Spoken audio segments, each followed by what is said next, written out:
All right, Stephan Bogner, take it away. Okay, will do. Thanks for the introduction and setting this all up, Dave, Colton, and the entire Zimtu team. So, hello everybody from Canada, Germany. Schönen guten Tag auch von meiner Seite an alle Deutschsprachigen. Wenn Sie irgendwelche Fragen haben, dann können Sie das gerne nach den Präsentationen der einzelnen Firmen auch machen. Und Sie können die Fragen auch gerne auf Deutsch stellen. Dann übersetze ich die auch auf Englisch, wenn Sie wollen. So yeah, my name is Stephan Bogner. I run Rockstone Research. This is a website which you can see in the background here. I cover exploration and mining companies as well as technology ventures. So make sure visit rockstoneresearch.com to find out more about myself and the companies that I have currently under coverage. Okay, so take a look at this beautiful crystal. It looks like a perfectly shaped, huge diamond, but actually it's not a diamond, it's fluorite. And of course, it's not worth as much as a diamond in that size, which would be many millions of dollars. But the difference to a diamond is that fluorite actually has huge industrial importance. And without fluorite, many major industries around the world would not work and might even come to a standstill. So, and as you will see in my presentation today and also in the presentation of the companies, the danger was never as big for the Western world to be cut off from fluorspar as most of the global supply is controlled by China. So while diamond is no doubt also beautiful, diamonds are basically only important to the jewelry industry. Fluoride, on the other hand, has such a more important role in today's world that I think many people and also investors, they underestimate how critical fluoride really is to the Western world. And it would be somewhat bold for me to call fluoride the most important commodity on this planet today. But honestly, I cannot think of any other commodity being more important to modern life. So after these presentations today, I hope you can find or even name any other commodity which you think is more important than fluoride and fluorspar. And yeah, here's another fluorite crystal in both the typical colors of green and violet. It's polished. Here's a rough one, a rough coarse grain fluorite. And here I show you a couple more pictures of some really nice fluorite crystals from all around the world. Violet is not the only color. It actually comes in a lot of different colors. It's such as white, blue, green, yellow, and pink. And the word fluorite is actually derived from the Latin verb fluere, which means to flow.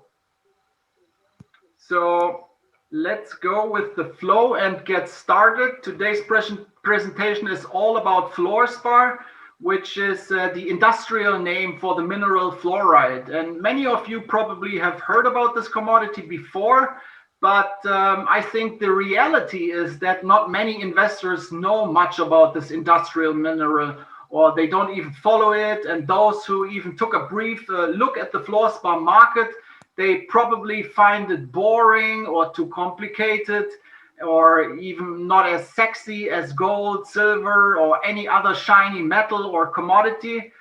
Yeah, and the reason for that is quite simple, in my opinion. It's because you don't hear much about fluorspar in the media, on the internet, or even from newsletter writers.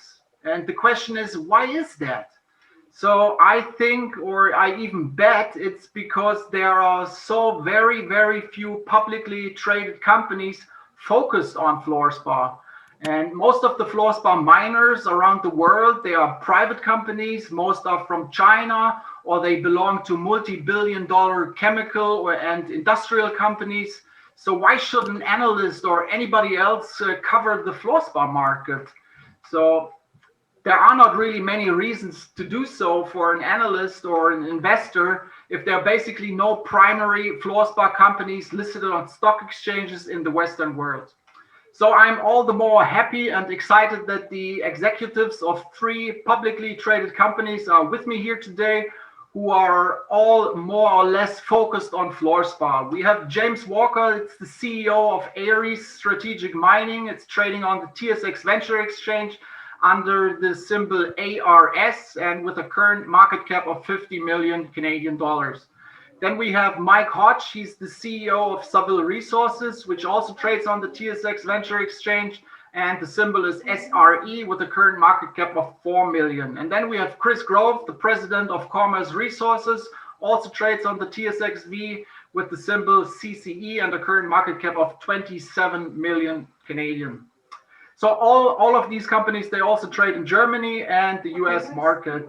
Before these gentlemen now do their presentation, let me give you a brief overview about the Fluorspar market and explain why I believe that investors should put more focus on this fascinating Fluorspar market, and why I believe that these 3 companies here presenting today are very special and really a very rare breed of companies, just because they are focused on Fluorspar and listed on stock exchanges in the Western world. So first of all, here's the disclaimer. Please note that everybody talking here today will be using forward. So I'll be using forward-looking statements, and that there is no guarantee that any of those statements will come into effect. Check out the company's public filings on cedar.com for a more complete discussion of the risk. I hold equity in all of the featured companies, and I'm being paid by Zimtu Capital, which company also holds equity in these companies. And all of these companies featured here today pay Zimtu for this presentation and other activities. Okay, let's get started. And let's get back to the initial question about why you don't hear much about Fluorspar in the media or the internet or from newsletter writers. And yeah, my number 1 reason is clear, and I already mentioned it. It's because most Fluorspar miners are privately held.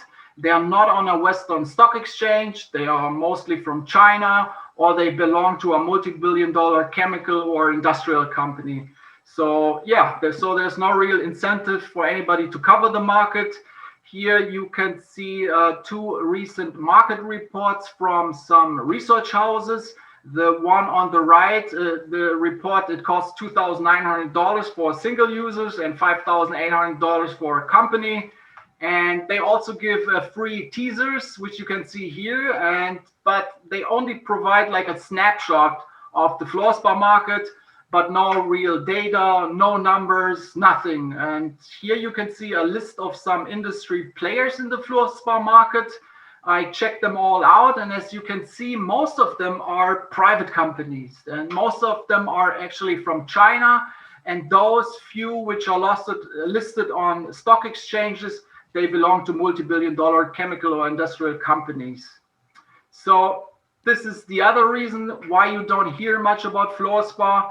It's because it's really difficult to find recent fundamental data about the Fluorspar supply and demand picture, and also the prices. Give it a try yourself. Google Fluorspar, and you will see that you only find like those kinds of market reports from big research houses, which cost a couple $1,000s. And at best, you find only old data from few years back. Yeah, moreover, Fluorspar is not traded on an exchange like gold, for example. So Fluorspar prices are directly negotiated between buyers and sellers, and there are several different prices, such as FOB China or FOB Durban in South Africa. And here on these charts, you can see that the Fluorspar prices, they have been rising sharply over the last years. Until 2018, we can see here, and now they are somewhere in the range between $400 and $600 per metric ton. But again, prices may be very much different in the US or in the EU or than they are in China or Africa or elsewhere. And mainly and basically it depends on the grade, the quantity, and the long-term supply commitments. So offtake agreements are very important to consider. But when you look at these charts, you see that the prices were in a steep upward trend and are now like 5 times higher than in the year 2000. Yeah, to make it more complicated, there is not only one single fluorspar product, but there are several different ones, each with its own price and fundamentals. On the one hand, we have acid spar with a grade and purity of at least 97% calcium fluoride. And then you have met spar with a much lower purity of about 60 to 85%. And then we also have ceramic grade fluorspar with a purity between 85 to 95%. But the quantities are globally very little, as it is used in the glass and the ceramics industry. For example, cooking utensils such as these, you probably know those non-sticking pans from Tefal. So yeah, naturally you would think probably that the more pure acid spar has a higher market price than met spar. But yeah, in recent years, met spar prices were sometimes bizarrely higher than acid spar prices, which is of course not normal, because it costs much more to produce a higher grade acid spar than met spar. However, yeah, this bizarre price phenomenon, it shows actually how the fluorspar market is escalating, because it's really difficult for end buyers to get product. Met spar is used almost exclusively for iron smelting, so the steel industry is the main driver for this product. So if there's little met spar supply available and the steel industry needs more of that product, then the price goes up, possibly even higher than acid spar, which the latter, like acid spar, is primarily converted to hydrofluoric acid. It's used in the chemical industry along with the aluminium industry. And yeah, because hydrofluoric acid, it's used in the electrolytic recovery of aluminium during the smelting process. Yeah, so fluorspar is used in those two gigantic industries, steel and aluminium. And without fluorspar, both of the production of steel and aluminium, they may even come to a standstill or at least face major difficulties. Moreover, the chemical industry is another major industry which needs fluorspar. For example, Roskilde, they estimated that half of all new medicines, they contain fluorspar derivatives. So imagine if the Western world is running out or is being cut off from fluorspar, then the production of pharmaceuticals is in real danger, and even a new health crisis may emerge just because of a lack of a fluorspar. So you have to understand that China accounts for more than half of the global fluorspar industry, and the total supply worldwide, it's rather limited and small when you consider potentially strong demand going forward. So yeah, this is a real danger for the Western world, and the reason why actually the US, they have classified fluorspar as a critical and strategic mineral. And this is because the United States, they are 100% import reliant on fluorspar. At the bottom here, you can see that hydrofluoric acid, the demand in the United States, you can see it in light blue. It's expected to grow very strongly over the next years. And now there is another very interesting use for hydrofluoric acid, especially for everybody investing into exploration and mining. Well, hydrofluoric acid, it's also used for analyzing drill core and rock samples. Of course, you may know that there are also other kinds of acids and also the fire assay method used in the recovery of minerals. But one of the more effective dissolution procedures is this so-called multi-acid or 4-acid digestion, which uses a combination of hydrofluoric acid, nitric acid, perchloric acid, and hydrochloric acid. And it's because these four acids in combination, they are very much suitable for a very wide and broad range of elements, and they are very effective in dissolution these minerals. So because hydrofluoric acid dissolves silicate minerals very effectively, these digestions are often referred to as near total digestions. And yeah, by the way, silicates, they are the largest and most important class of minerals and make up around 90% of the earth crust, and they include minerals like quartz, feldspars, micas, clays, amphibole and pyroxene group, and many other minerals. So one of the most effective procedures to dissolve silicas is hydrofluoric acid, which is not only used in analyzing drill core and rock samples, but also, and even more importantly, in the mining industry. And as you probably know, after mining ore, it goes into the processing facility where oftentimes hydrofluoric acid is used to separate ore minerals from the surrounding gang or barren rock material. So yeah, you see, fluorspar is not only vital and very much essential for such major industries like steel, aluminium, chemicals, and healthcare, but also for the exploration and mining industry. Yeah, now, guess what? China dominates the fluorspar supply side, and more than half of all fluorspar comes from China. Before 2017, that wasn't really a problem because fluorspar prices, they were at a 5-year low, and the supply, it far exceeded the demand. But then in 2017, China became a net importer of fluorspar. And look at the chart on the right and how much more metspar and acid spar China has been importing since 2017. It's really mind-blowing, and the reason why this market is really escalating since then. You can see then, and also in 2018 and 19, the demand for fluorspar, it increased very much, and the prices, they hit new highs every year. And at the same time, several mines in Southeast China, they closed after failing environmental inspections.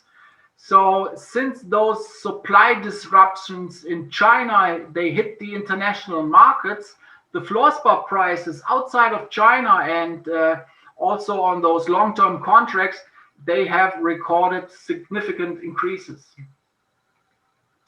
Yeah, so those tough environmental inspections in China, they are reported to continue in China, and these Chinese experts, they have continued to decline. And yeah, look at the chart at the top. China is exporting less and less fluorspar. And in recent years, China has become a net importer of fluorspar, which this resulted in the market to totally flip upside down. It's because for decades, China was a net exporter, and now they are looking everywhere around the globe to find more fluorspar supply. They are investing in those companies, and they're even taking them over. And the reasoning for that is very simple. Look at those two pie charts below. On the left, you can see the steel production in 2008, and the black is China. And on the right, you can see the same pie chart 10 years later, and that China is now producing so much more steel, and it's actually more than half of the world's steel output. So China is not only exporting steel, but it needs a lot of steel for its own infrastructure as it builds out it domestically. Yeah, now check this out. Because of COVID-19, the steel market was hit dramatically in 2020. But that is expected to rebound this year and also the next years. So take a look at, for example, NAFTA. It's the North America, USA, Canada, and Mexico. In 2020, minus 20% in steel production output. But this year, it's expected to even grow by 6.2%. Similar picture for Central and South America. Last year, minus 17%, and this year, plus 12%. Europe, minus 16 last year, and this year, plus 10%. And yeah, similar picture around the world. Steel production is making a comeback this year, and they will need a lot of fluorspar for this growth. So I would expect fluorspar prices rather to appreciate strongly going forward, especially with China likely to increase, being a net importer of fluorspar. Yeah, there's currently no fluorspar mine production in the US, and they have been 100% import reliant since 1997 actually. And that's also the reason why the US government, they have put fluorspar on the top of its list as a critical and strategic mineral. Yeah, the United States, they want to break away from its foreign dependency on fluorspar supply, because the US, it's also the fourth largest producer of crude steel, and it's also the home of the world's largest manufacturer of hydrofluoric acid, which is Honeywell. So currently the US, they import 93% of its total fluorspar needs from Mexico, Vietnam, South Africa, and China. And currently they import about 440,000 tons of fluorspar every year. And most of it comes from Mexico, as this chart shows here. And yeah, more than 70% of fluorspar of those imports, they come from Mexico. Now, the problem with Mexican fluorspar is that it requires additional refining, which is very costly in order to remove arsenic, which is unique to Mexican fluorspar. And there are only 4 plants in the world that can complete the arsenic removal process. Honeywell and DuPont, they each own 1, and for this reason it does not really surprise that Mexico is exporting most of its fluorspar to the US, where both Honeywell and DuPont, they use fluorspar to produce fluorochemicals, such as, for example, hydrofluoric acid, fluorocarbons, and fluoropolymers. Yeah, by the way, fluoride is one of the most abundant minerals on the planet. It is widely dispersed in the Earth's crust. However, it's very rare to find high enough grades and quantities to justify a primary fluorspar mine. And for this reason, fluorspar is produced mostly as a byproduct from mining other commodities, especially rare earth elements in China, especially, and also silver, and predominantly in Mexico. So yeah, with Mexico being by far the most important fluorspar supplier for the US and also for Canada, recently we saw supply disruptions, and this actually revealed the urgent need to diversify supply chains. And we could see that in the media that more and more companies are waking up now, and they are realizing how dangerous it is to rely on a single supplier or country for their raw materials. So last year, recently, the Las Cuevas mine in Mexico, it was at risk of closure due to this COVID-19 safety restrictions, which was imposed by the government. And this actually prompted companies like GlaxoSmithKline and Cipla to send letters of urgency to the mine owner and the Mexican government to keep the mine in operation. And GlaxoSmithKline and Cipla, they are 2 of the most largest manufacturers of inhalers.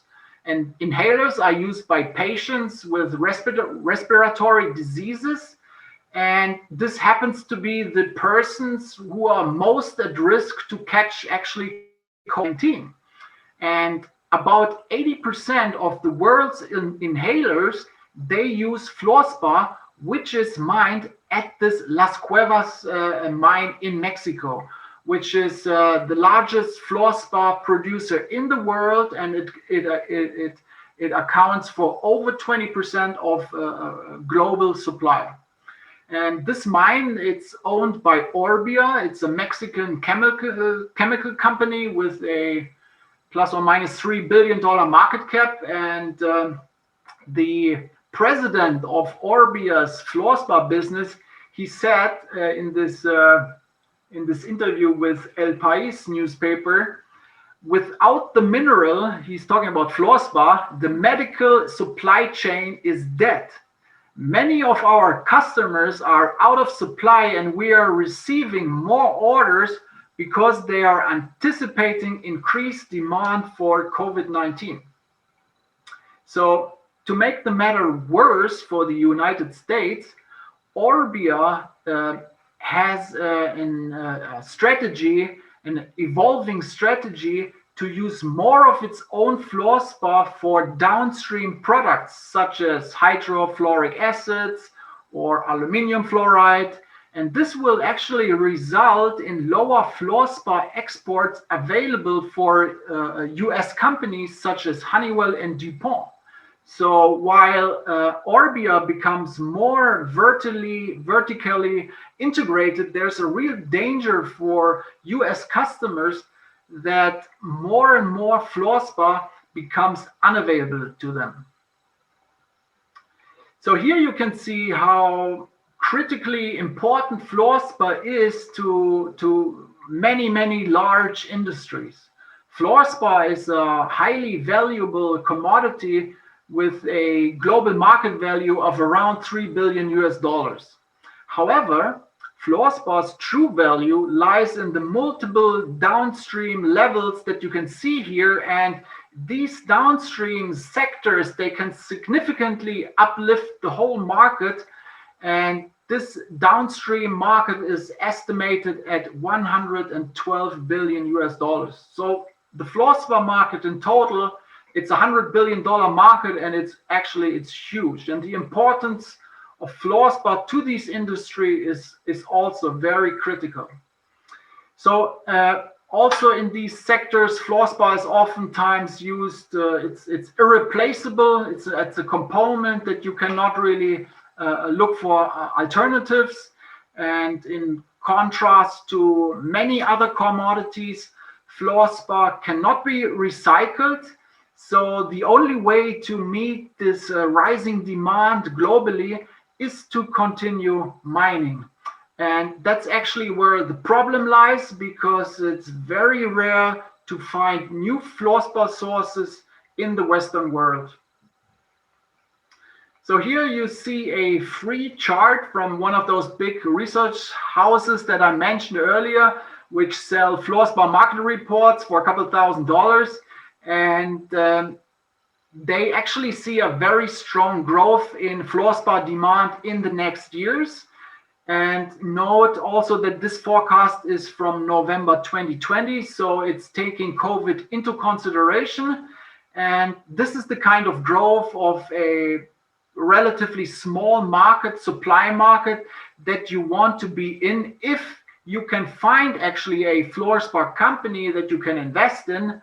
But the real question you have to ask yourself is, when you look at a demand growth chart like this, is where is all the supply going to come from? And will there be enough fluorspar to satisfy this massive demand that is coming in the next year? And actually, what happens if there is not enough supply?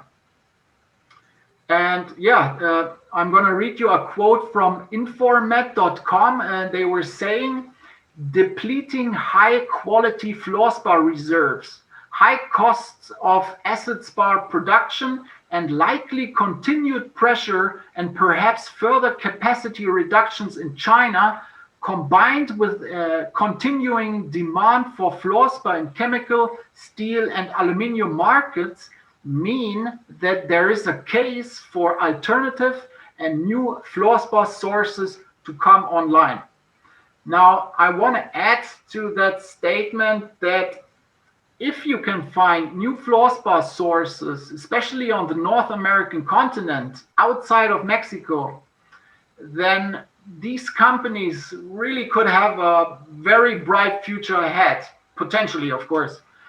So yeah, please do me and also yourself a favor and look around everywhere you can and tell me if you can find a publicly listed company in the Western world focused on fluorspar. I bet you won't find many or any at all other than the ones presenting here today. But if you find another one, then you can be sure that you find something really special, something very rare. And in the past, we have seen that there were examples of very short-lived public fluorspar companies because they were taken over by majors in a heartbeat. Okay, that's it from my side.